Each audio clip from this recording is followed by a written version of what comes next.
Shalom kekasih-kekasih Tuhan. Renungan pada saat ini berjudul mempengaruhi bukan dipengaruhi. Sekali lagi, mempengaruhi bukan dipengaruhi. Sebelum kita mendengarkan renungan pada saat ini, marilah kita mengawalinya dengan berdoa. Bapa, di dalam nama Tuhan Yesus Kristus ya Roh Kudus, terangilah langkah kehidupan kami dengan kebenaran firman-Mu ya Tuhan, agar kami pun bisa menjadi terang dimanapun kami berada. Di dalam nama Tuhan Yesus Kristus, amin. Firman Tuhan pada saat ini terambil dari Matius 5 ayat 13. Kamu adalah garam dunia. Jika garam itu menjadi tawar, dengan apakah ia diasinkan? Tidak ada lagi gunanya selain dibuang dan diinjak orang. Kekasih-kekasih Tuhan, ketika kita berbicara mengenai garam pada zamannya Tuhan Yesus Kristus, janganlah kita membayangkan bentuknya itu seperti garam dapur yang kita kenal sekarang. Kita pasti akan kesulitan membayangkan bagaimana bisa garam itu menjadi tawar. Karena setahu kita garam itu sangat mudah larut. Dan kalau disimpan lama malah mencair. Tetapi rasanya tetap asin dan tidak hambar. Kalau begitu garam yang bagaimana yang bisa menjadi tawar atau hambar tersebut? Garam yang dimaksud adalah garam dari laut mati yang tercampur dengan mineral atau zat lainnya yang biasanya akan membentuk kristal-kristal.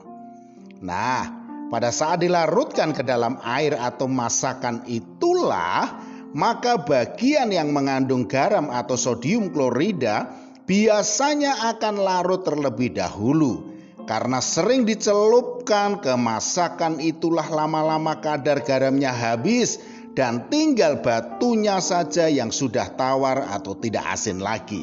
Maka Tuhan Yesus berkata, jika garam itu menjadi tawar, dengan apakah ia diasinkan? Kekasih-kekasih Tuhan, dalam Matius 5 ayat 13 dikatakan juga, kamu adalah garam dunia. Dan pada ayat yang 14 dikatakan, kamu adalah terang dunia. Ini berbicara tentang identitas kita, saudaraku. Bukan akan menjadi, tetapi sudah menjadi garam dan sudah menjadi terang bagi dunia. Garam sangat mempengaruhi cita rasa masakan. Suatu masakan akan terasa sedap dan enak bila dicampurkan dengan garam dengan takaran yang pas. Jadi, kalau kita itu adalah garam, artinya kita ini adalah pengaruh yang mempengaruhi lingkungan dan sekitar kita untuk menjadi sedap dan enak. Dan kita itu juga terang. Artinya, kita adalah pengaruh juga yang mempengaruhi kegelapan di sekitar kita menjadi terang. Jadi dimanapun kita berada, haruslah menjadi dampak yang baik yang memuliakan Tuhan Yesus Kristus. Sebab orang itu melihat Kristus melalui kehidupan kita, saudaraku. 2 Korintus 3 ayat 3 mengatakan, kamu adalah surat Kristus yang ditulis oleh pelayanan kami. Ditulis bukan dengan tinta, tetapi dengan roh dari Allah yang hidup. Kalau kita ini pembawa pengaruh, janganlah kita malah menjadi orang yang mudah dipengaruhi, yang larut dalam pengaruh buruk di lingkungan kita.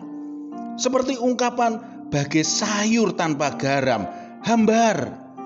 Itulah diri kita, saudaraku, bila garam hidup kita ini menjadi tawar. Rasa kita pun hambar. Parahnya, terang yang ada di dalam diri kita ini justru malah meredup bahkan padam. Maka gelaplah hidup kita.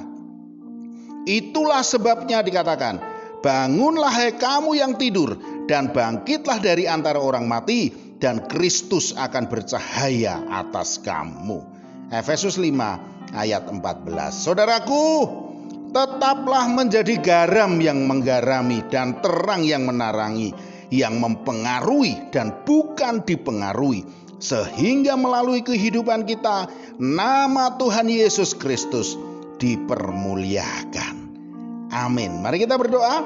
Bapa, di dalam nama Tuhan Yesus Kristus ya Roh Kudus, Kami rindu hidup kami ini berdampak bagi orang lain.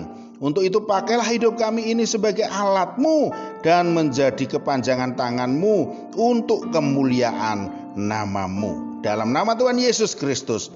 Amin. Selamat beraktivitas dan tetap semangat. Tuhan Yesus Kristus memberkati.